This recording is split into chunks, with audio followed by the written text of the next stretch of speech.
Hello. It is the 6th of April, 2018 here in the Eastern United States, and this is episode 89 of the Unseen Podcast. Joining us tonight are Gita Jaisinghani. Say hello, Gita. Yeah, hi everyone. Sam Lichtenstein. Hello from New York. Adam Smith. Hello from England. And Nick Nielsen. Hello from Portland, Oregon.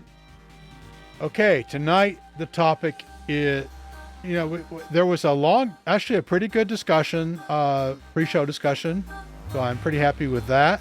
The topic kind of bounced around quite a bit, but eventually I think we settled on bring your own existential risk. So we will start with Gita, if that's okay with you, Gita. Yeah, sure. What's your preferred existential risk, and what do you think the level of risk is? Well, I don't know that I would call it my preferred risk. There are definitely candidates, and apparently we get to choose which one we like better or dislike better. And I have a couple of candidates for that as well. But while I was reading up on some of these risks and how they're defined, how they affect us, I thought I would also like to talk a little bit about, yes, there are risks, and once we agree what they are or what probability they are, what can we do about them? How can the science community talk about them? What should be the preferred way of talking about them? And I thought that might be a way to go as well. But if you want me to pick my top two, I guess I would go with the misuse of nanotech as probably the most likely one that I see. And the second one that I think would have to be with AI. When you say nanotech, is that the what they call the gray goo scenario? Yes, absolutely. Yes. So you want to say a little bit about that, just for the listeners? Yeah, I could do that. The way I understand it, and this will be a fairly how can I say it? A fairly lay understanding of it. I am no expert by any stretch, but the possibility of accidents which cannot be ruled out, which is that the species destroying accidents that will occur, and the distinction between the accidental and the deliberate can and will become blurred at some point. And while it seems possible to make terminal nanotech accidents improbable, the circumstances may not permit this level of security to actually occur. So from an engineering perspective, of course, the applications are all peaceful, but in practice, it may be hard to avoid the misuse, intentional or otherwise, of nanotechnology. But the basic concern is some sort of uncontrolled, self-replicating nanotechnology, right? Yes. To talk about that a little further, some nanotechnology, molecular nanotechnology, may be released accidentally or maliciously, which may, for example, completely change the environment. It may, you could have nanotech bots, for example, or self-replicating mechanical robots feeding on dirt or organic matter, which could literally eat the biosphere or destroy it by other means, such as poisoning it, blocking out sunlight.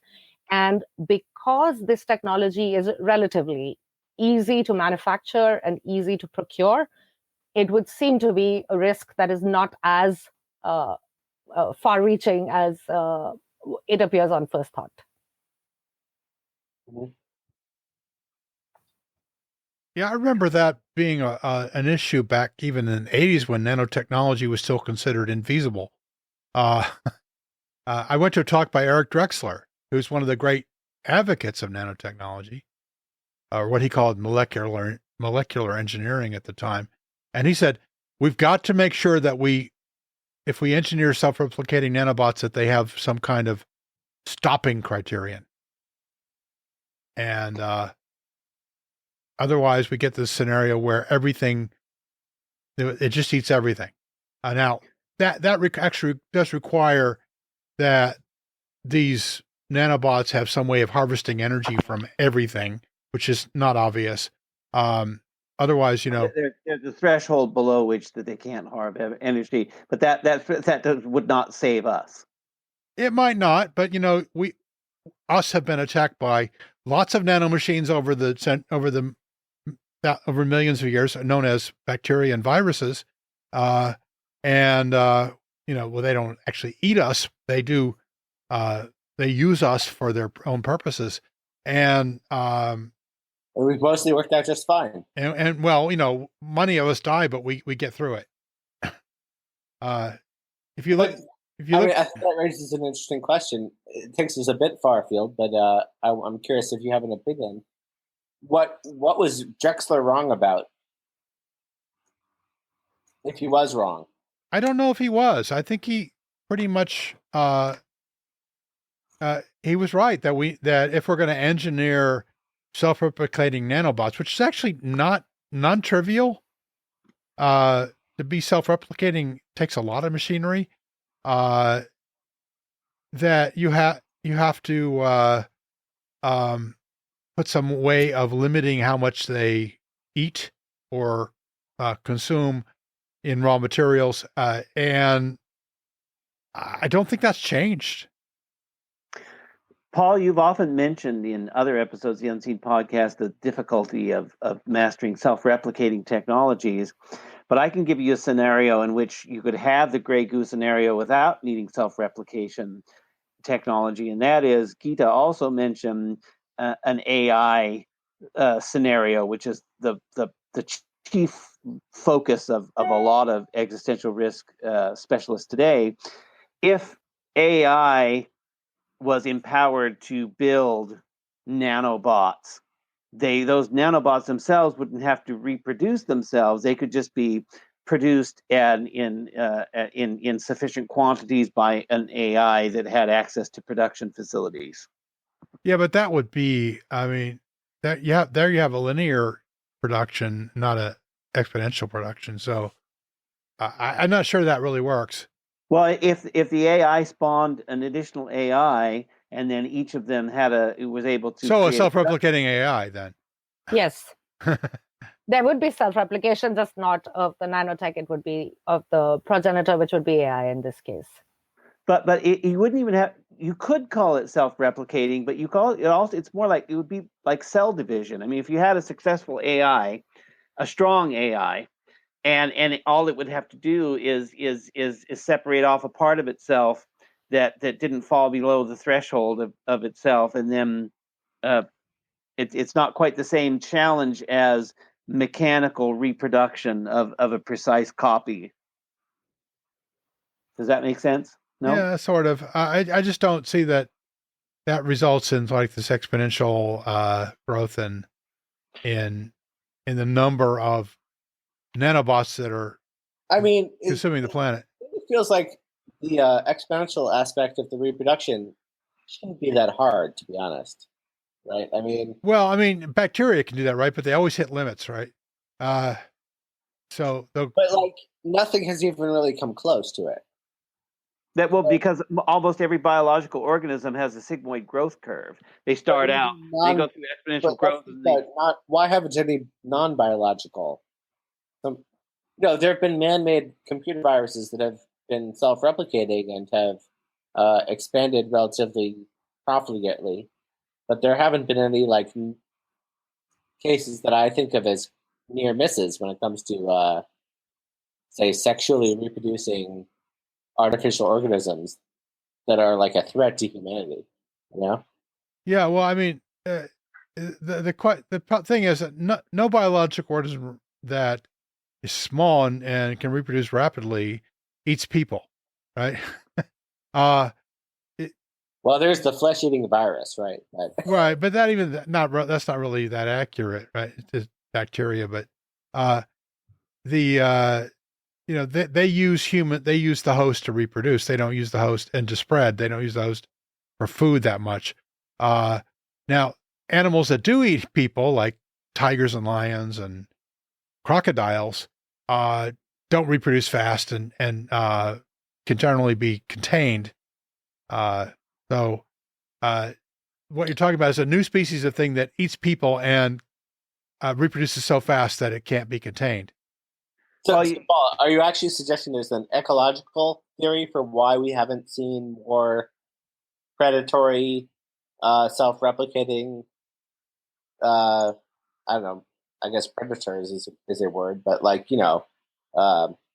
well, we certainly have a lot of self-replicating organisms that kill people, but they don't kill everyone, and they don't kill, and because they don't need people they don't need to consume everything in their environment. They just consume specific nutrients in their environment, and they don't use the host that they're infecting for food. They use the host they're infecting to spread further, so to reproduce.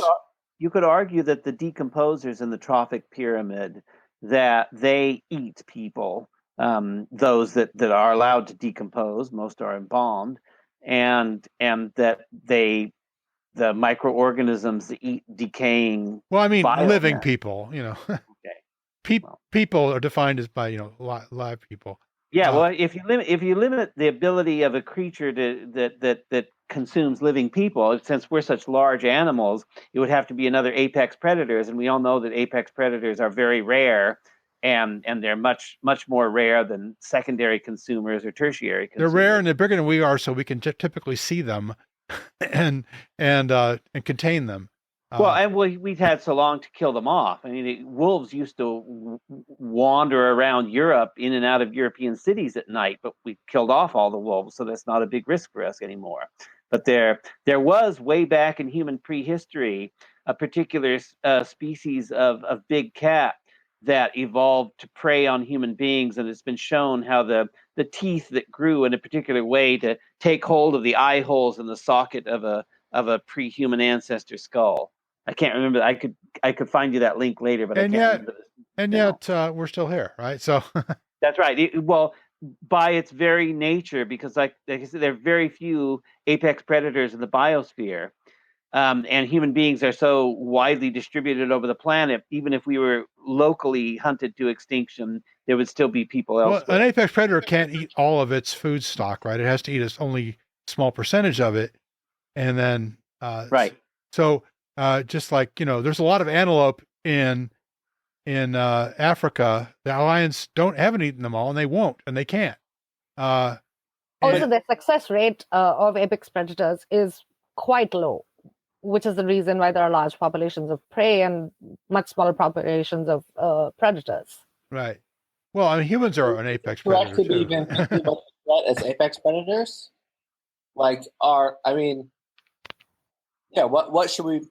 what should we be worried about? Apex predators like sharks or tigers? Or well, the risk here is something that is so small that we can't contain it, and reproduces so fast that we can't stop it, and eats us.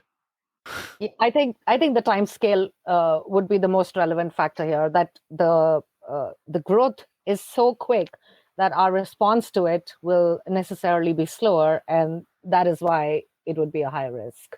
I see. Well, okay. I think that's at least plausible. Theoretically plausible. The amount of energy, I mean, we'd have to think about how that works thermodynamically, but still, I mean, it's Eric Drexler warned about that 30 plus years ago. So, but nothing has come of it, right? Say again? I'm sorry, I missed that. There has yet to be a thermodynamically inevitable predator that has taken over our civilization and destroyed all of us, right? As far as I know, yes. So that would suggest that within certain bounds, Drexler's concerns were unfounded, right? I mean, well, I don't know. Maybe not. I mean, it's possible that with molecular engineering, we've opened up a Pandora's box that we that biology itself can't do. Right, but at least on prior, you should think that, like, if nothing terrible happened for the last 30 years, then the next 30 years are not that likely to be much worse. I'm right? not sure. I'm not sure I would say that. That's assuming a technological threshold was available 30 years ago for people to experiment with, and that hasn't been the case. I mean, I remember when Drexler first came out with his engines of creation, there was a lot of academics who just came out and poo-pooed it, saying that's nonsense. That can never happen. Sure. Yeah, and I'm not saying that all of those critiques were valid. Clearly they weren't, but like, as a consideration of existential risk, maybe the calculus is slightly different in terms of what you should think of as a severe versus a mild existential risk. Yeah. Right. Okay. Let's move on. Gita, you had a second one you wanted to. Yes, that was AI. Yeah, that's all I wanted to say about that at that stage. Well, is AI something different from us, or is it us? I think that's an existential question. Well, I guess I grew up with too much of Asimov's I, Robot, so Yes. I really can't answer that properly. Well, that's a reasonable question for a bit of discussion. Is how hopelessly naive is Asimov's approach to the AI XRisk question? I think a lot of people would say that Asimov's idea that a kind of rule-based or law-based approach to AI XRisk concerns is more or less hopelessly naive. Like, well, I mean, it was a first cut. What's the next step? It was a good basis for working out stories. What it was. Well, yeah, almost every iRobot story, and I read all of them, were a challenge to one of the laws of robotics, 3 laws. That's right. And how did they get worked out? It's not so much just that he was naive about the limitations of his framework, but that no one should seriously think of his framework as a plausible approach for controlling this class of risk, right? Right. Well, I mean it was like, I'll put this out there. I'll write some stories about it. I'll think about it. You guys work out how it's really going to happen, because I'm not going to be alive for this. Right. I have no idea how he actually thought about it himself, right? And maybe that was it, right? He was just like, whatever, you guys deal with it. But to the extent that it's a genuine concern that we should be worried about, I think most people nowadays would probably, like, if there's a consensus about AI risk, it would probably say that Asimov's rule-based approach to controlling it is insufficient, right? That seems relatively. Yeah, I don't think very many people would disagree with that, and almost everybody sees the future of AI is based in neural nets and not a Marvin Minsky-esque sort of axiomatic system approach to building up a bunch of rules. But I would see the objection to it as more deep-seated than that. Yeah, it's not really so much. I mean, the so-called machine learning is not by itself AI. It's part of it, but the concern is when a machine starts to have its own purposes, that's really a very long way from machine learning.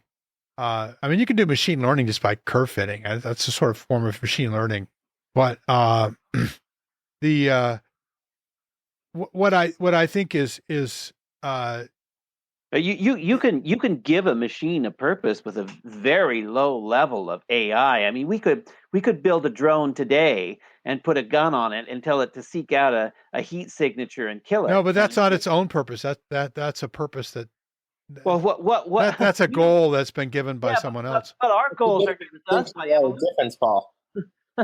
We are driven to survive and to reproduce. That's not something that I asked for when I was born. That's just something that I was born with. Right, but okay, you've survived, but have you reproduced? No, I'm not. I'm a failed organism. You've done all kinds of other things, but you haven't done that. So that's right. You have your own purposes, which are not necessarily living as a survival machine for your genes, right? But let's be more I admit I'm more primitive than you. I have reproduced, but and that seems to be my main purpose these days. But but let's be concrete. There are thousands of companies like mine on Wall Street today that have bots out there that are trading assets in a self-perpetuating way. The goal is to reproduce is not exactly the right word, but perpetuate their own code in some sense, right? There's a sense in which there are many entities out there that are artificial in nature that have a self perpetuating mode of existence already, right? well, are they? I mean, do they try to propagate themselves? It's a question of how explicit you want to be about that, right? I mean, yeah, I want to be explicit about it. Do they?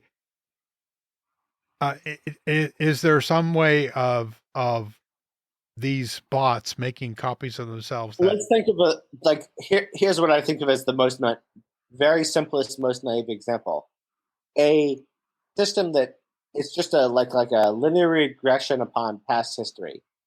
So it's just it's like a very mechanical computation of the previously observed phenomena versus the phenomena that you're trying to predict. Sure. But you recalibrate it. You refit the coefficients every 1 month or every 3 months or every 6 months or whatever. Yeah. Okay. So it's a very robotic process, right? Mm-hmm. And you only allow it to affect the world insofar as your expectation based on the most recent performance is that it will produce some sort of positive benefits in the future. So what's the point? Yeah, what is the point? I don't know. I'm having trouble trying to. I mean, I can conceive what you're saying. There's a bot out there, right? That is, I don't know if it's involved in securities trading or it's involved in, some other kind of activity, launching rockets, whatever. Yeah, and it can make copies of itself, and it can make better copies of itself. It's self-aware. In other words, in some primitive way, it's self-aware. But I don't think there's very many of that much of that out there right now that I know of. A lot of that out there right now. I think that in almost every industrial sphere, that is basically the dominant mode of determining what is influencing the economy. Basically everything. Like Uber is such a system. Our coal mining industry is probably determined by some systems that are not that different from that. Basically every single component of the economy is probably on some level determined by an AI system that is responding to recent performance in order to determine what is the most. Yeah, I get that, but is that AI system know its own code? Does it understand its own algorithm? Doesn't understand its own algorithm. It doesn't need to know its own code Yeah, to what does it replicate mean its to know code its code? as frequently and as robustly as it can. All you need to know is anything about your own impact on the world, and then you have some sort of knowledge of your own code, at least in an indirect sense, right? I mean, but doesn't that throw your algorithm off if you know, if I do this algorithm, I'm going to have an impact on the world, therefore my algorithm's wrong? I think it's just a limitation of precision, right? I mean, you have some sort of limit, you have some finite amount of information about your domain of expertise. You can know everything about it, or you can know some finite amount of things about it, right? But do you know about your own presence in that domain and your own influence on the domain? It's not clear to me that that's that important. There are other factors that are limiting you. So there are other, as you are trying to reproduce, other things are eating you and your children. So, if that aspect of self-awareness is somehow so crucial to quote unquote intelligence, maybe plausibly that's really crucial to. Well, I'm saying the self-awareness is the only, to me, that's the only point at which the AI turns on its masters.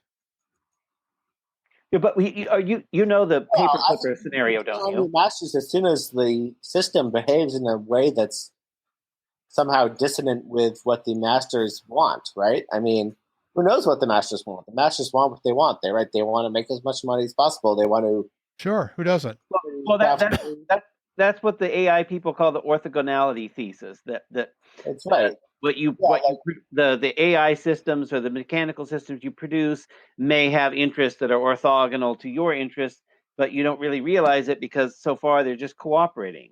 Right. A priori, they behave in a way that you think is advancing your utility function, right? Insofar as you specify that utility function incorrectly, you might be wrong about that, and you're fucked, right? Well, almost all utility functions are wrong in some respect, but they don't get so overextended. They tend to be pretty arbitrary anyway. But do you know the Paperclipper scenario? If you build a machine to build paper, you give it the imperative that is to create paper clips, and if it can optimize itself and become a better paper clipper, it's going to produce more paper clips because that's the thing that's important to it. So if it gets really good at it, it can look at the Earth and say, we can turn this into paper clips, and then it doesn't need to become self-aware. It just needs to become a better paperclip maker to destroy everything else. Right, but I'd like to point out the positive side to that dystopian scenario, which is that we're not actually that bad at specifying our objective functions. We're not actually just saying we want more paper clips. We want paper clips that help us clip our paper better. We want them made out of aluminum too, not human flesh. We definitely want them not made of human flesh. That's right. I mean, I think that there is that critique, I think, is limited insofar as it underestimates the degree to which we control the utility functions that we specify. I mean, we the whole masters of our AI systems. Yes, we write down the utility functions. The whole Sorcerer's Apprentice scenario is based on the utility function getting away from you. So you tell the brooms to bring the buckets of water, and for a while it's helpful, and then after a certain time it becomes unhelpful. Right, and somehow a lot of the question mark about how much XRisk there is in AI is about how plausible the scenario is in which you lose control of that utility function. And I think it's quite difficult to precisely quantify how the degree of lack of control that we actually have. Well, that's what I've been trying to say, that the AI no longer gives a damn about your utility function as its own. And this is the point at which I agree with Paul, that self-consciousness comes into it. Right, but whatever it is, it's coded by us. Well, but if we let it reproduce, then natural selection takes over, right? I mean, it decides that whatever mutation of that initial utility function leads to more copies. That's where you go. So here's a reason to be skeptical of that: is that people have been trying to leverage the kind of natural selection angle on AI for a long time now. It's called genetic programming. Oh yeah, I've done that. Right, and it's pretty non-trivial to try to trick evolution into improving your code for you. Well, yeah, genetic programming is really hard. In fact, probably doesn't work at all. But basically, there are other genetic algorithms that work pretty well.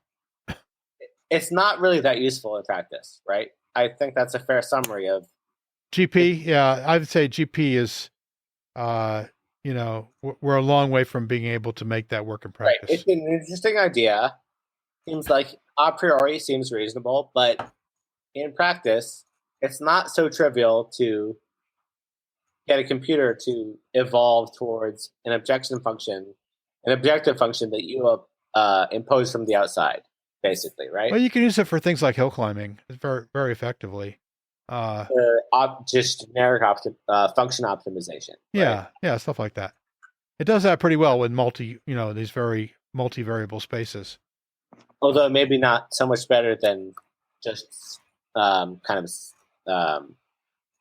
function optimization specific techniques. That's sort of a matter of current research, I guess. Yeah, it's at least not clear that evolution will obviously get out of control and lead towards an equilibrium that is widely unbounded in favor of outcomes that we can't control or anticipate in advance, right? I think that's a basically fair summary of. Okay. Okay. Gita, I hope that's a good discussion of your. Yes. I'll let you wrap it up if you want to say anything last thing about that. I think I'll wait till everyone's gone, and then we can. I would like to wrap up. Okay, let's move on to Adams. Okay. I'm going to pick a bioengineered pandemic.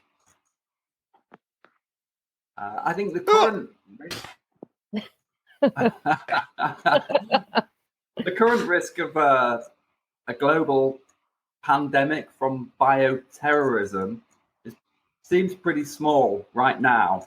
But as technology improves, becomes more accessible and cheaper, it opens up the possibility that some nefarious groups, terrorists, rogue states, will unleash some kind of virus, either deliberately or maybe even accidentally, and then we are all going to be in big trouble.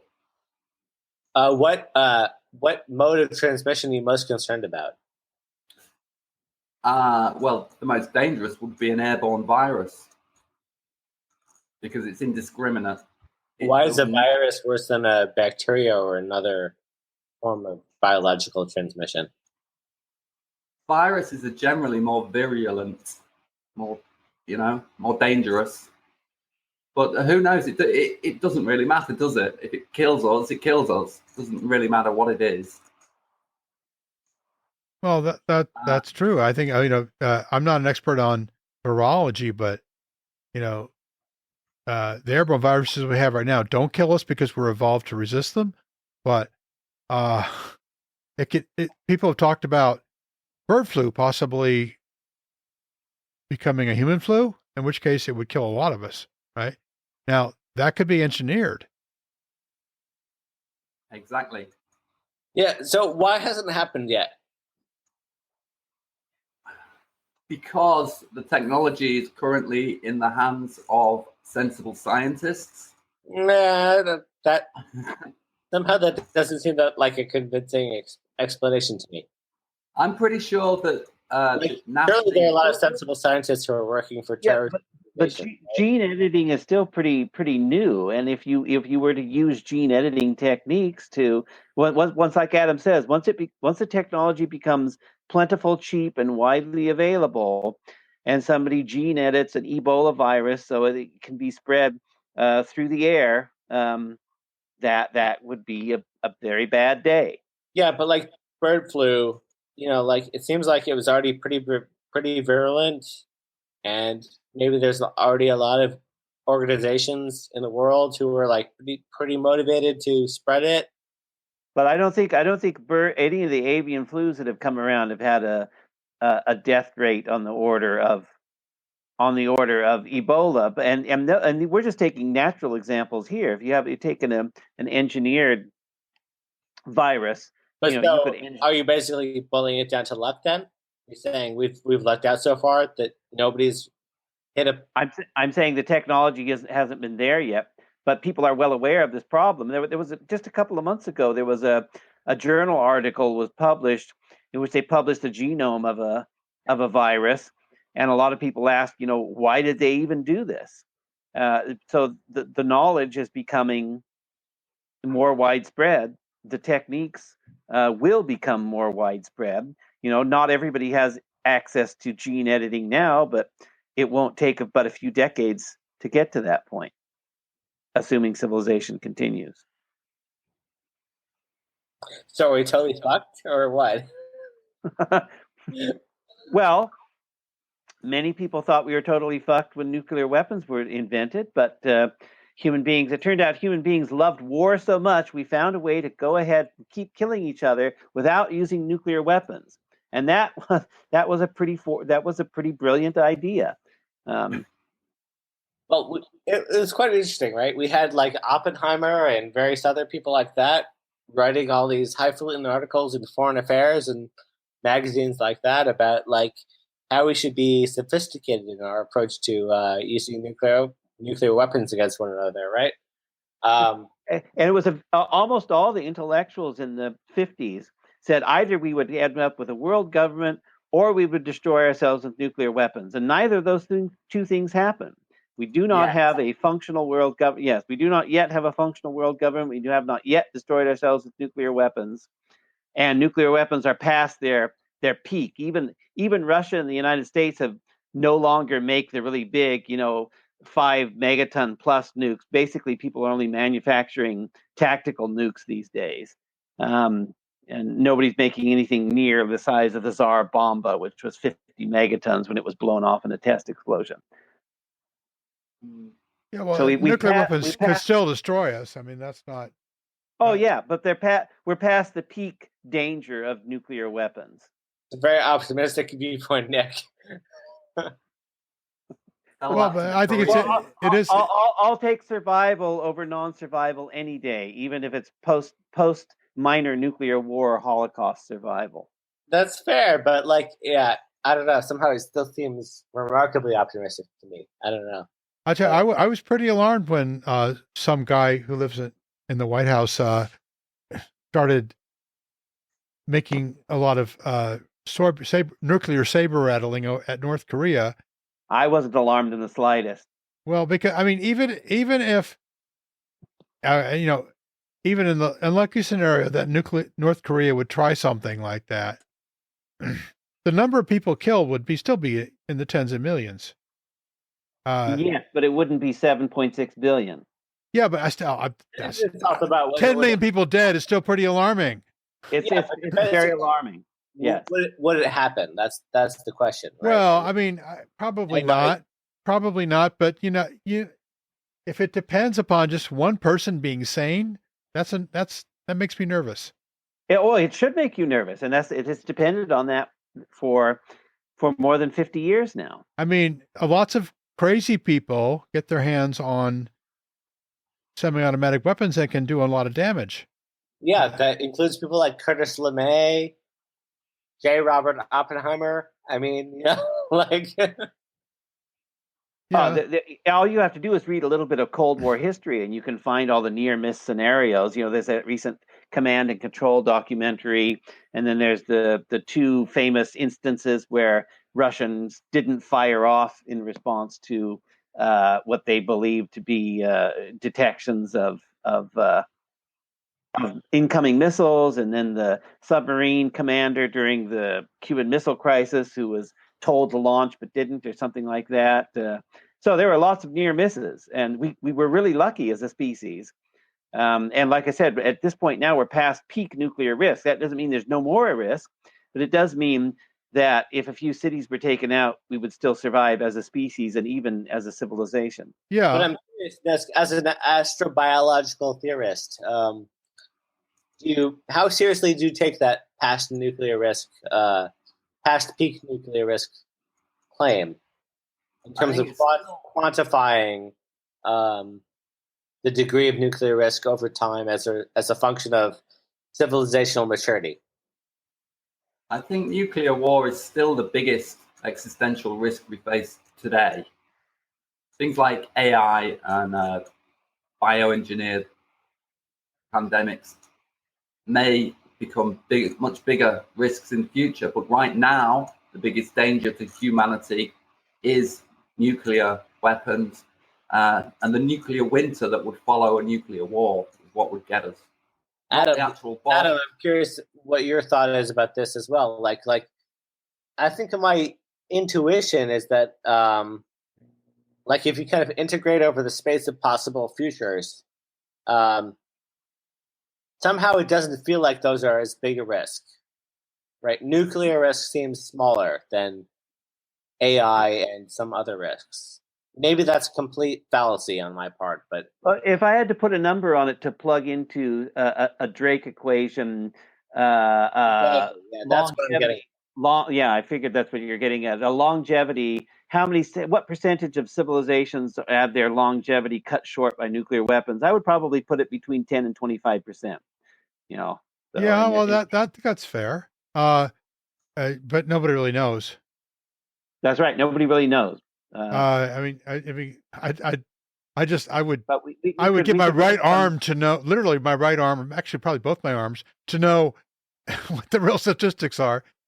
But maybe someday we will know. But for now, we just have to do some Bayesian thought experiments and get a bunch of subjective impressions. Well, we've read a lot of science fiction stories about people landing on dead planets and finding that they destroyed themselves. But and that at the same time that I was saying earlier that all the intellectuals in the 50s thought we'd either have a war or have a world government. During the Cold War, nuclear war was definitely treated as the existential risk scenario. And Carl Sagan's Cosmos in the final episode has this dramatic 10-minute section where he imagines listening to a signal from space and it suddenly comes to a stop and he realizes that Earth has just been destroyed by a nuclear war. So it was a very central in Carl Sagan's conception of the role of civilization in the universe. Right. Now, how do we get from that to nuclear war from viruses? I mean, I don't remember. Adam, help us get back on track here. As I was saying, it's not the nuclear war that would kill us. It would be the resulting nuclear winter. All the soot locked into the atmosphere would cool the planet, dry the planet out. Agriculture would fail, and pretty much everyone would die within a decade. That's an interesting claim, because I thought that was sort of partly debunked. Yeah, I think it partly was. I mean, there was a guy who wrote who was it? Jonathan Schell, who got Einstein's office, which is about he wrote a little bit about how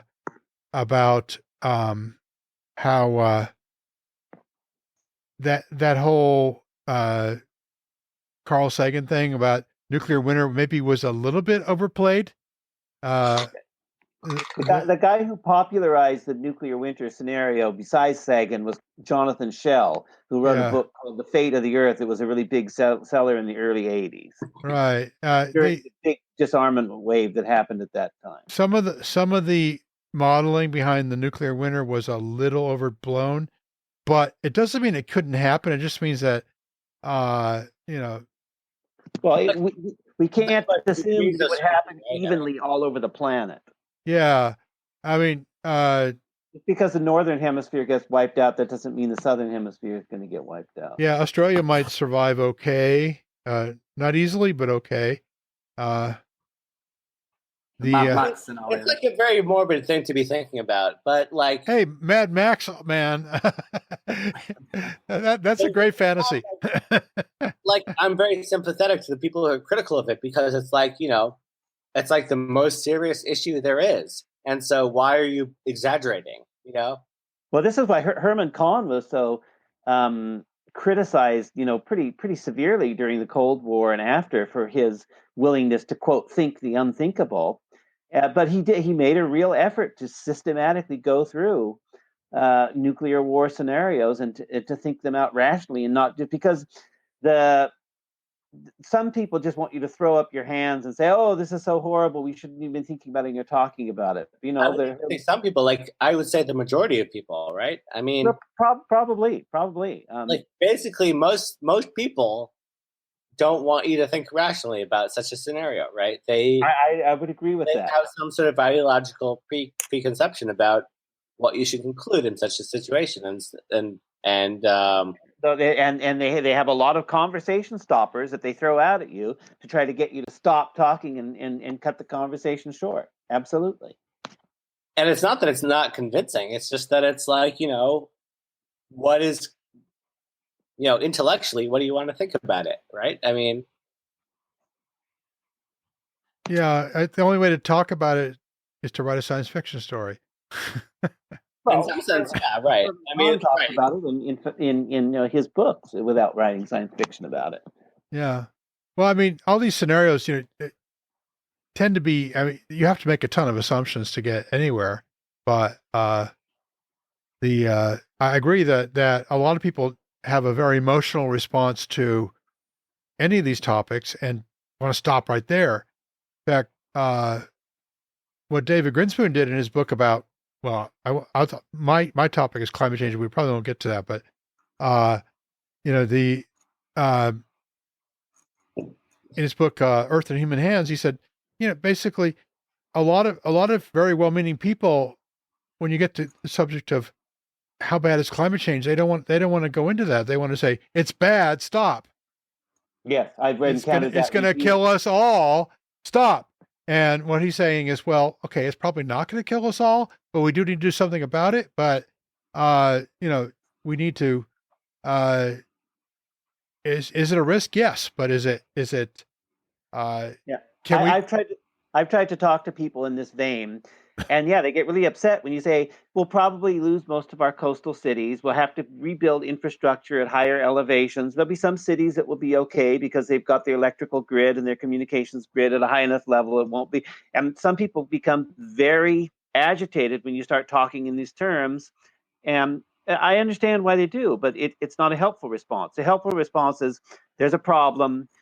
What can we do to make it so it's less of a problem? Yeah, and the reality is carbon emissions are about to peak, and I think that's something that that's and the other reality is the damage has been done. We've been spewing carbons in the atmosphere since the Industrial Revolution. We can't just flick a switch and say, "Oh, sorry, we didn't know what we were doing. Let's go back." But one thing that David Grinspoon points out in his book that we may not get another ice age because of this, and that's actually a positive. But you don't tell anybody that in a conversation where the New Yorker's on the coffee table. Right. A former resident of Manhattan. Into this, I don't think it's at all clear that emissions will peak in the next 20 years. I think it's a big question mark. I believe it will, but that's kind of just a intuitive guess. There's a bit of faith involved in that assessment, I think, and not to place so much value judgments on it, but it's a part of what makes it an interesting topic is this precise degree of ethical weight that people ascribe to the area, right? I mean, well, I think it has more to do. Actually, it's all got to do with China, really. I mean, well, so what social and economic forces do you see coming into play? Well, I think the Chinese are fed up with their air pollution and their. Yeah, but the connection between air pollution and they're starting to get rid of coal. The connection between air pollution and greenhouse gas emissions is not so clear cut. Well, it's not just air pollution. It's not just greenhouse gas. It's also coal, which is a big factor. Sure, but there's a very strong connection between quality of life effects of high, particulate matter emissions, right? Coal and similar. And also the older cars. And the less refined cars that people have, and vehicles that are people driving around. But but those things that people care a lot about are not actually that closely tied to the things that are most important for greenhouse gas emissions. Well, I think they are pretty closely tied. I mean, they're connected. Coal, wood, and gasoline all release a lot of CO2, and that's true. That's absolutely true. But get rid of those three things, and you'll have much cleaner air everywhere. Sure, but like what makes those things bad when it comes to quality of life is mostly that they release a lot of particulate matter and a lot of other pollutants that are like not actually directly related to greenhouse gas emissions. Well, not And so directly, except that they come from the same fuel. Now, that's pretty direct. Sure, yeah, they come from the same fuel, yeah. But I think that it's not clear to me that the most direct economic response to the environmental grievances that are most salient to people on the earth today are actually the same environmental concerns that affect like people who are most concerned about greenhouse gas emissions. Well, that's probably true. But I mean, it as long as the really dirty stuff like coal is gone, really, it really does depend on China. China is really the big producer and consumer of greenhouse gases. I think India is a pretty big factor in this as well. India's getting up there, yeah. Yeah. And there was, it looked like there was some movement away from it, but for various geopolitical reasons, we seem to have done a little bit of an about turn on that, gone back to, dirtier and dirtier sources. Definitely very poor emission standards. That's been a huge problem. Yeah, I mean, I've been to Mexico City, and I know how what it's like to be in a place that has terrible air pollution. Or Cairo, which I was in a few years ago. Cairo is awful. It's brown, and the buildings are all brown and decaying because of the pollution. You can barely see the sky because of the haze. Right, but the only point I'm trying to make is that when people worry about that, and people completely justifiably worry about that, what they're actually worried about is not CO2. Well, that's probably true. That's true. Paul is saying that they're sufficiently tightly coupled that it doesn't really matter. But I would say that that's arguable, but not self-evident. I agree. I would say that the hopeful picture about China and India is that both could go a long way toward modernizing their electrical grids if they chose to make that investment. Whether or not they will make that investment, it might be in some cases necessary just in order to replace worn out plants. But China has enormous coal reserves that they use locally. I don't know, where does India get its coal? Do you know, Gita? Yes, it's all local. So you do have coal reserves, okay? Oh, definitely. India has been also trying to move to nuclear. We have a few nuclear plants, but there is, and this comes back into the whole risk assessment that we were talking about in the pre-show, which was nuclear power plants are seen as such high-risk areas that there's so much public sentiment against them that governments have to kind of, even if governments are well-intentioned and want to do the right thing for the right reason, they still have to do it in a fairly low-key way instead of tom-tomming green effects. Huh. I would personally much rather live next to a nuclear plant than a coal-fired power plant. And this is such an interesting conversation I was having a couple of days ago, which was, I understand risks of nuclear fallout, how low they are, et cetera, et cetera. The place where I live in India, in Bombay, 80% of our electricity is hydroelectric. But if you were to ask me, just out of the blue, would you prefer to live right next to a dam, or would you prefer a nuclear plant? I think my instinctive response would be, I think I'd prefer a dam. I fully understanding that catastrophic events in both cases would be the same. There would be higher probability in one than in nuclear. And yet, to overcome that instinctive fear of nuclear fallout, nuclear leaks, etc., and all the horror stories that you hear, the Chernobyls, Japan, etc., is so hard to overcome that you need a committed communication effort to get people over that. Well, also, I think the dam risk is pretty straightforward. I mean, people know that if you live at the higher elevation, if the dam blows out, that you'll be okay, and it's only the people at the bottom that are threatened. Whereas the nuclear risk, you don't really know. Yes. What direction the wind might be going, et cetera, et cetera. And there is also this fairly instinctive understanding that we humans have of observable risk and unobservable risk. So if I see that there's a problem, there's a physical problem, I feel I can judge that risk accurately, versus nuclear plants. I have no idea. Things are leaching into the ground under me, and I will never know, which means you expect me to put my trust in a government, and we all know how that works. Right. Okay. Well, Adam, anything you want to wrap up about the your risk? I think we got pretty far away from it, but that's how we roll here. The risk is an unknown, you know? Yeah, I agree. It really is. Okay. And I think it's always the unknowns that it's something unknown that is going to get us in the end, if anything does. It's going to come from left field, and it's just, 100 years ago, no one was worried about nuclear war. Didn't occur to anyone that such a thing would happen. So, in 100 years' time, 200 years' time, people might be talking about risks that we have absolutely no conception of at all right now. And they're the kind of things that may well get us in the end. Oh, okay. Who knows? Sam's back. All right. Between Sam and Nick, we need one more XRisk. One of you come up with one. Who volunteers?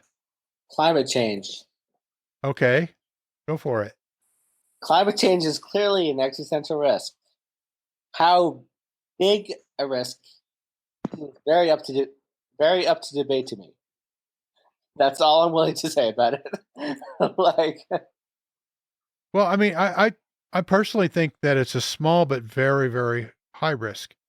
What do you mean when you say small but high?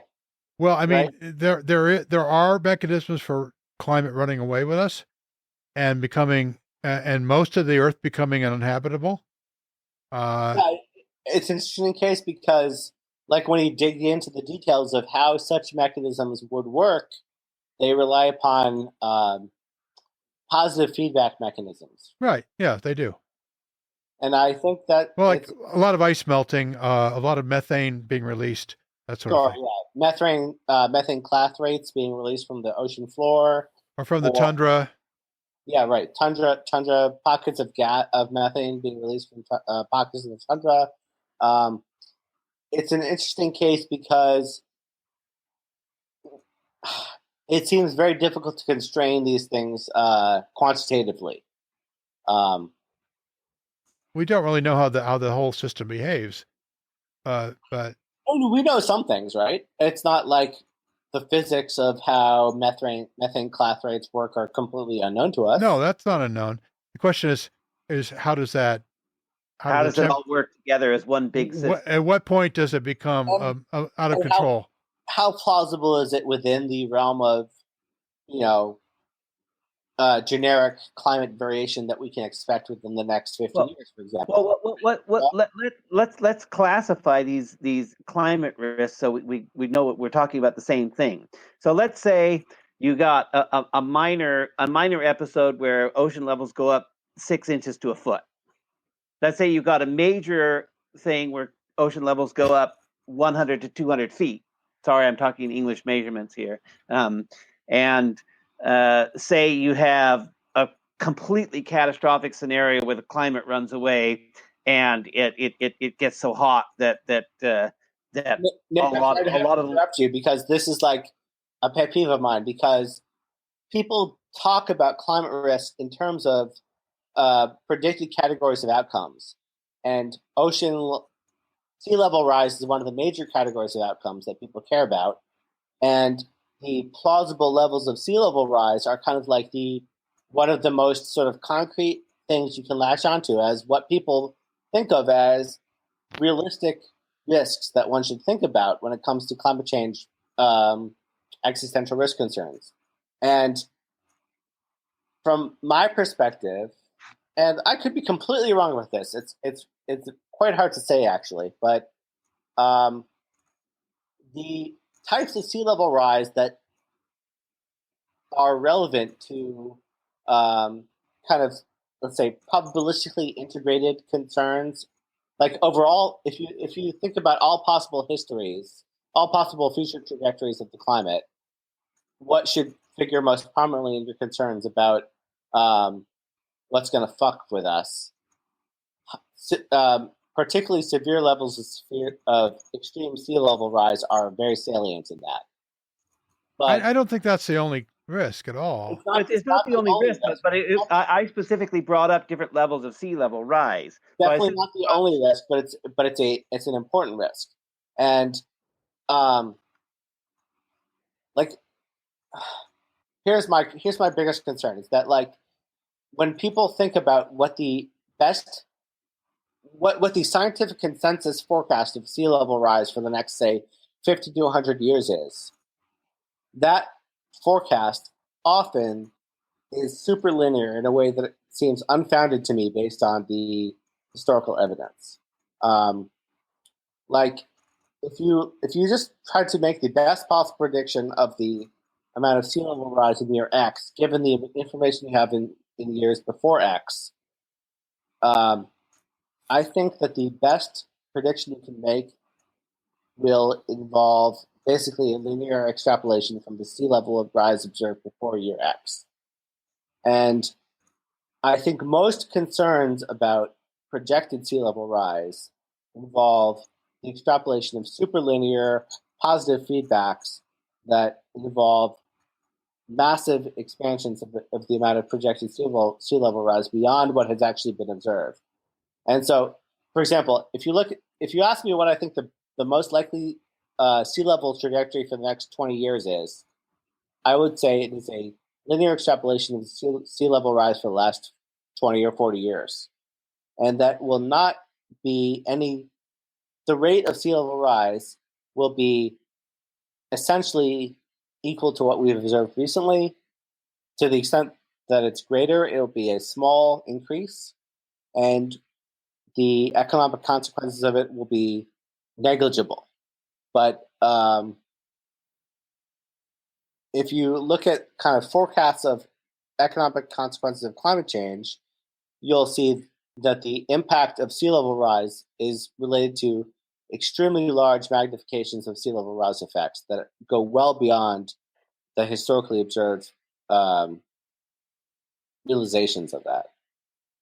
Does that make any sense? I mean, I don't disagree with anything you said. I completely agree. Within the next 20 years, a linear extrapolation of what we've seen in the last 20 years wouldn't surprise me a bit, and I completely agree that the economic event would be negligible. I'm much more interested in scenarios that run out 50 to 100 to 200 years, where you could see the melting of the ice caps, which has to me the significant thing is that we know from the geological record that climate changes drastically. It doesn't have to rely on an industrial revolution. It can be just as good as you have a massive episode of volcanism that releases a lot of CO2 into the atmosphere. But the climate can jack up, and the ocean levels can jack up and down hundreds of feet. The temperature of the planet can go up and down. We know it happens, so we shouldn't be surprised. There are phase changes. Yeah, there are phase changes. There are ice ages that go on for millions of years. There are hot phases that go on for millions of years. And, we happen to be coming out of an ice age and probably won't go into another one because of the heating of the planet. But, I think within the next 20 years, I completely agree with you. Within the next 50 to 100 years, I think we could see enough sea level rises that low-lying islands and coastal cities could face a problem. And in a catastrophic scenario, if the sea level rises went up to 1 or 200 feet, then you would see coastal cities drowned in the necessity of rebuilding infrastructure at a higher levels inside. But still, that doesn't rise to me. To me, I do not see that as the end of civilization, and certainly not the end of the human species. No, because it our ancestors spread across the entire globe during the last glacial maximum. Like currently, mankind exists across a wide range of climates. Yeah, and we spread around the entire world during sea level. Yeah, but we grow most of our crops in the temperate zones, which could be shrinking as a result of that. Yeah, it does. It's a food security issue, definitely. Yeah, and that's something that worries me because we're now, you know, population is way, way higher than it's ever been in the past.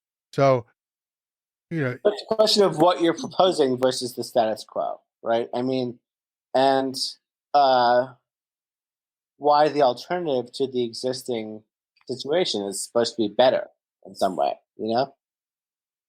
well, you're going to get, you know, the arable land that we have, some of it could become not good cropland, and Yeah. and we could have massive droughts. We could lose the food security could become a real issue, and Or the other way around, right? maybe, but I'm not. I mean, Or you a trade-off where the food production areas move from one place to the world. Say the Midwest gets too hot and dry, but instead Patagonia gets nice and wet, and you can grow stuff there. well, maybe, but I mean, so, like, the question becomes, like, do you actually have a strong prior that we can distinguish accurately between which of these scenarios is more plausible? well, we're talking about risk here, not the most likely thing, but the most we don't dangerous have, thing. I agree that don't have not strong only the priors. most likely scenario is important, but actually you need to integrate over the plausible possible scenarios weighted by probability, right? I mean, it's not just a question of figuring out, you know, if we don't actually know, then that's an uncertainty that we should accept, right? If we do know, then that should be based on something that on a sort of standard of scientific evidence that is, like, you know, relatively confident if we're going to make very important economic decisions based upon it, right? But there's so many different responses, and the responses people have are quite radically different. You know, we were just talking earlier in this conversation about people who throw up their hands and say everybody's going to die, just forget about it. Well, you don't do anything. And then if someone just might say, well, let's just sandbag our coastal cities. We can build walls and keep the ocean out, and it won't be perfect, but it'll be better than nothing. And then there's the people who argue for carbon capture technology. I would argue for Dyson dots, which is to put a shade between the Earth and the sun to cut a few percentage off insulation to bring the temperature down. And I would say that, like, that very variety of plausible, sort of seemingly reasonable responses suggests, like, an epistemically modest approach where you, like, don't do anything drastic, like I agree. Eliminate the entire fossil fuel industry, you know, because, you know. Well, shouldn't we do that anyway? I mean, well, yeah, we should phase it out, but we don't have to say, well, tomorrow. Why should we phase it out? That's the question. Like, you know, I think the people who say that we should phase it out are, like, you know, basically they're relying upon some sort of aesthetic judgment about what economic systems they think of as, like, nice or, like, consistent. no, it's more of the climate change risk. That I don't think that's so obvious to me. Like, you know, like, if you think about the possibilities that Nick just outlined, like, how do you quantify which of those outcomes is most likely? And there are approaches to that. They're difficult, but they're not. It's not something we should. They're not that. Different societies are going to spend their money in different ways. You know, in Western cities, in North American cities, let me put it that way, almost everybody owns a car and commutes.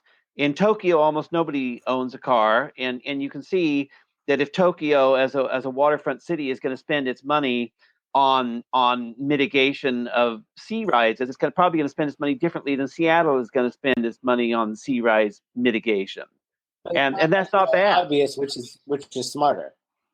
In the worst case, both Tokyo and Seattle are underwater.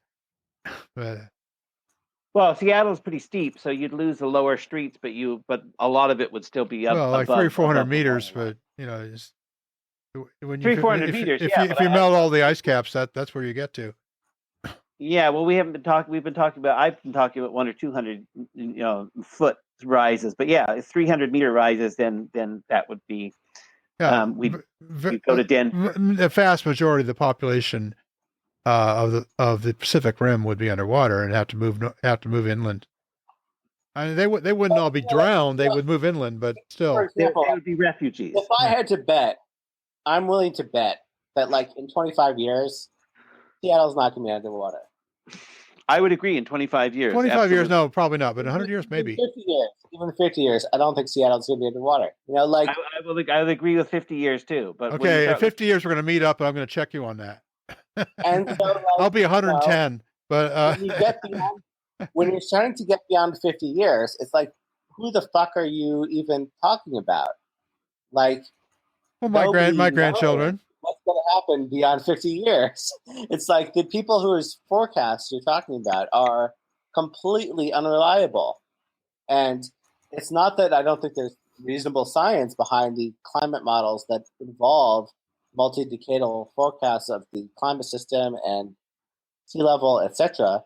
It's that the reliability of those forecasts is not very high. Well, And so that's true, but it needs to get better. But we could build our cities for greater resilience, and that's not going to serve us badly. It's not obvious that that's a smart thing to do, though. I think it is a smart thing to do because we know. Well, look at the long term. One of the most obvious things that's happening in the world over the past 50 years is urbanization. Sure, but like, what's the opportunity cost of building in an extra 50 years worth of resilience? I think the opportunity cost is very little because number one, we need infrastructure spending programs all over the world. The economies could benefit from infrastructure spending programs to bring. And if you're going to build new infrastructure, why not build it resilient for high temperatures, low temperatures, high rainfall, low rainfalls? I don't think it's always so clear cut as to what the trade-offs are, right? I mean, like, you know. What we should be inventing software companies who can make more apps for people. That's a better way to spend the money. I don't think it's necessarily clear, but like, I mean, let's think about a concrete case. Microsoft can decide, they've got to build a new campus somewhere outside of Washington, outside of Seattle, and they can either build the campus 300 meters higher up in sea level, or they can spend the same $50 million in marginal costs to make the cafeteria that much better. Or like are they not eating well enough at Microsoft? No, they're all starving to death. I mean, I'm being somewhat intentional about this, insofar as like I want to be kind of like trite about whether the trade-off is obviously valuable or not. Like, I mean, when Microsoft decides whether or not to spend the extra $50 million on a slightly nicer campus or a slightly like less, or like, to use a more timely example, like more security on their Redmond campus. Like, say, like YouTube got this like shooter came in and shot up the place, right? Like maybe Microsoft wants a slightly higher security campus, so their employees will be slightly more comfortable about coming to work every day. It's not obvious that in the long run, that trade-off is either worth it or not worth it relative to some sort of putatively more environmentally friendly equilibrium, like, oh, we'll set the whole campus 50 meters higher in sea level, or we'll reduce the sea level we'll reduce the CO2 consumption by X amount, or whatever it is that's supposed to be more environmentally friendly. Like, who knows what's better? Well, it's not just an environmental issue. What you're really talking about is allocation of resources. What is the optimization for allocation of resources for civilization at this point in time? And I agree that it's not a fundamentally knowable quantity, but like any political philosophy that presumes an approach to that question that is kind of biased towards a particular environmental conclusion is not likely to be truth-seeking relative to an unbiased approach. I don't think the public can be truth-seeking in this respect. I agree with you on that. I don't think it's possible, even for political discourse. I think it's just become so contaminated that it's not going to be possible to treat this in an objective way, except for a small group of people like this talking in a way that they feel that they can be honest and not pull any punches. But on the other hand, I will say that my general view is always toward the long term. And whenever there's a change, just like I was earlier talking about the changeover of energy grid infrastructure in China and India, as they rebuild the grid, they can rebuild it to better standards. And yes, there's a little bit of opportunity cost, but look at it this way, you can spend $5 billion to rebuild the exact same coal-fired plant. You can spend $6 billion to build a natural gas or some other kind of facility. But here, think about this. I there's a have hypothesis that Hold on, Sam. Gita, sorry. Yeah, I was just saying, actually, to Nick's point, which is you're 100% right. That evaluation seems to be the most logical thing to do. The problem, though, is that politics doesn't always allow for that. To give you an example, green is in, so a portion of our city decided to invest in bicycle lanes and construct bicycle lanes at a fairly high cost. Our infrastructure costs and maintenance is pretty poor. Now, on the face of it, it seems like, yes, if you were going to upgrade things, you may as well do it in a way which is right, except that they didn't allocate the resource where it would be needed. They just did it because it was good to talk about. They put in bicycle lanes that were just not going to be used at all, and they weren't. So a year after spending all that money, they just had to replace them with better quality roads. That's what they did. Okay. The example I was going to mention is, imagine you're like living 4,500 years ago. It's like ancient Mesopotamia, and there's been a climate change has taken place that has caused the Sahara Desert to become slightly drier than it was historically. And we know now that was like a more or less permanent change. There was just a change in the climate that we can do nothing about as far as we know. At the time, maybe they thought, it's because we've been doing too obtrusive farming practices in the Mediterranean basin or something, or like whatever. They thought that they had some influence over the climate problems that they've been dealing with. And if you had like decided your policies based upon that misapprehension, you might have completely misallocated your resources in this situation. Is there an allocation of resources that would be equally optimal for a wide variety of likely outcomes in terms of climate, human population, food security, etc.? I think it's an interesting question that's worthy of study. In other words, you don't know. Yes, I do not know.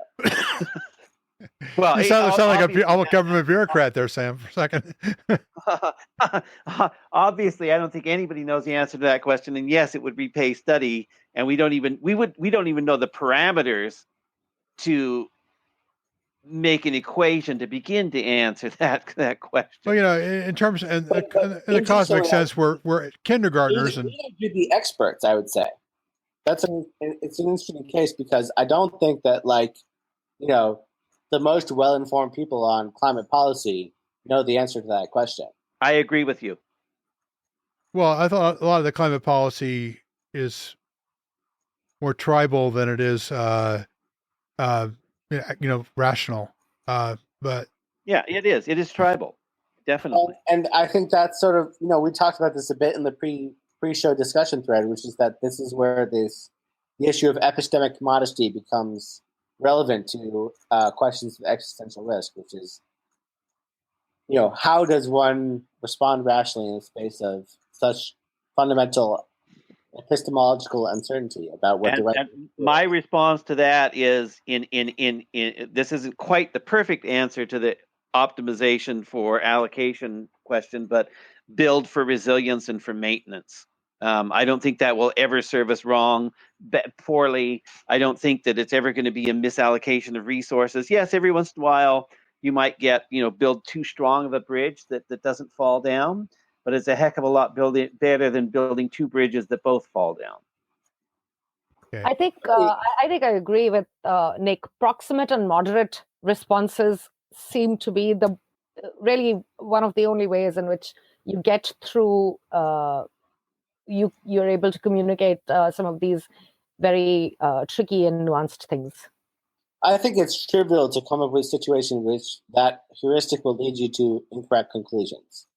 I think that basically, like, if you can imagine a situation in which whatever knowledge you're relying upon to decide upon your policy is biased towards an excessive degree of risk aversion, then you will undoubtedly end up over-investing in deterrence, a risk that may not be rationally justified. And so it's an epistemological question. It's like, if you don't know a priori what risks are valid and what risks aren't valid, then you can't know what you should or shouldn't trust. But you have to have some prior about the reliability of your modes of inquiry before. Well, that's why I said earlier, one thing we know from geological history is that climate does change. Whether or not it's driven by human processes doesn't really matter. If we want a civilization to last over geologically significant periods of time, it has to be prepared for different patterns of rainfall. So if anything, doesn't that bias you in favor of a paradigm, a kind of knowledge-seeking paradigm in which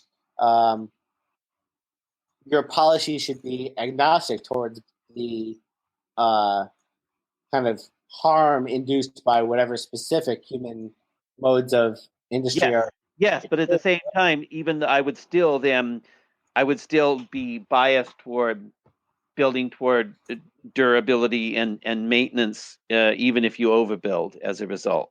Sure, but maybe I think a lot of our major approach that's actually quite intrusive and contrary to the Gaia approach of leaving everything as undisturbed as possible, right? I mean, if human beings retreat into a few dozen urban enclaves of tens or millions of people each, and the rural countryside is mostly abandoned, we'll have a pretty light footprint on the planet on the whole. And if we make our cities better, better for human beings and better for the planet, I don't see that those as mutually exclusive of choices that have to be made. Obviously, I think I agree that they're not necessarily mutually exclusive, but I think this viewpoint can be stress tested by considering extreme versions of it, in which basically civilization goes to an extremely developed or undeveloped state. And I think it's not at all clear whether sort of kind of what equilibrium is favored by, I think, the values that you're expressing in your response. Okay. I think we've been talking for about an hour and a half. We're going to wrap up now. Episode 89 of the Unseen Podcast. Let's go around the table one more time and let everybody have a last word. And from left to right on my screen, I will start with Adam.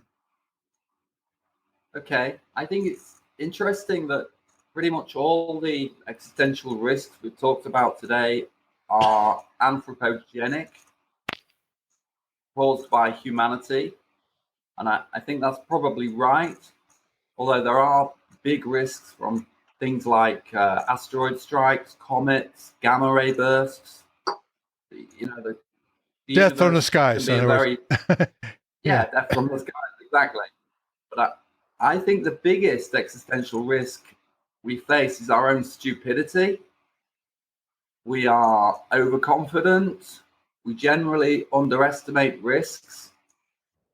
Even in everyday life, plenty of people get run over by buses crossing the road just out of, not really paying attention to what's going on. And we tend to adopt policies that can actually increase risks instead of negating them, which is a really big problem. We're also pretty poor at planning for the welfare of future generations, planning for the future. We tend to make decisions based on what's best for us now and not what might be best for people in 100 or 200 years' time.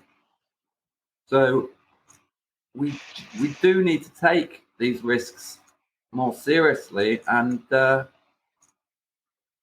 and do something about them before they kick us in the pants. Okay, thanks, Adam. And also, Adam, thanks for being here at the wee hours of the morning in the UK. Okay, Gita in India, thanks for joining us. I'm not in India right now. I'm actually on the West Coast. Oh, well, okay. Well, then forget it then. No. I know that can wait for next time. But yes, I think for me, the most important thing was that, yes, it is wonderful to look at these X risks and to talk about them and debate the probability, severity, etc. But I think in terms of solutions, the proximate, moderate, achievable solutions are really the ones that I thought would be the most workable, whether they're in terms of actual implementation or in terms of just communication. So telling people that 100 years from now, your city is going to be underwater, whether it's Bombay or Seattle, doesn't mean anything to anyone. They're not going to be there. Some people may care because their kids or grandkids will be, others may not even care about that. But telling people about how this impacts them in the next 10 years, in the next 5 years, in terms of economic issues, those are the kinds of things that tend to be understood better by people and help internalize the risk better for people. And I also agree with Adam completely. I think our stupidity is our biggest X risk. Okay. Nick. I will very briefly mention that I didn't get to mention my existential risk. I wanted to talk about coronal mass ejections and their risk to the terrestrial power grid. And in this case, I think it would have been the question that Sam brought up of allocation of resources would be really crucial, because rebuilding the terrestrial power grid to survive a massive coronal mass ejection would be extremely expensive and would involve opportunity cost. Nevertheless, I think it is the kind of thing that should be done. And I will third what has already been said by Adam and Gita, that human stupidity is got to be one of the greatest existential risks. Thank you. Okay, Sam, you get the last word. All right, I'll violate the status quo and say that I slightly disagree with Adam and the other Gita, etc. I think it's not so clear that human stupidity is the stupidest thing, and I think that in a lot of cases that we tend to overweight the human salient existential risks, and probably there's a lot of room for more accurate assessment of the objective degree of risk relative to the human salient degree of risk. I'll leave it at that. Okay. Are you pro stupidity, Sam? Yeah, stupidity's big these days because we elected it to the White House, but it'll fade, come in and out, back and forth. Okay, that's all I have to say about that. But this has been episode 89 of the Unseen Podcast. For more information, please go to unseenpodcast.com. Our website is there. All the episodes are there. And you can download or subscribe or whatever you want to do to listen. This is our typical format. We have a panel of people who discuss a loosely bound topic for about an hour and a half every 2 weeks. If you'd like to be a panelist on the Unseen Podcast, that's certainly possible. Just go to the unseenpodcast.com. All the information you know to become a panelist is there. Anyone can be a panelist. This is an open participation podcast. I'd like to thank Adam Gita, Nick, and Sam for joining us this evening. It's actually, well, it's about to become the 7th of April, 2018. It's actually the 6th where it is there where Adam is. And 7th today. Yeah, 7th for Adam. It's early in the morning for him. You can follow us on Twitter at Podcast Unseen. By all means, and Mateus Macias has been maintaining a Facebook page for us. I admit I'm not very involved with that, but Mateus, thank you. We will be back in about 2 weeks with episode 90, topic not set yet. So by all means, feel free to come over to our G Plus community and weigh in on what the topic should be. And you don't have to be on the panel. You just have to let us know what you think. And we'll see you then. So again, this is episode 89, and we'll see you next time. Goodbye.